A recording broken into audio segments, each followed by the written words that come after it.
How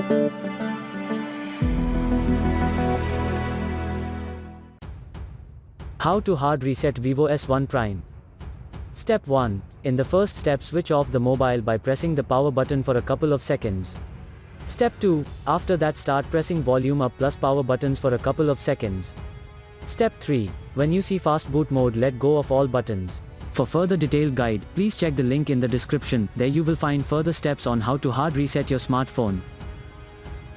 For further detailed guide, please check the link in the description. There you will find further steps on how to hard reset your smartphone. For further detailed guide, please check the link in the description. There you will find further steps on how to hard reset your smartphone.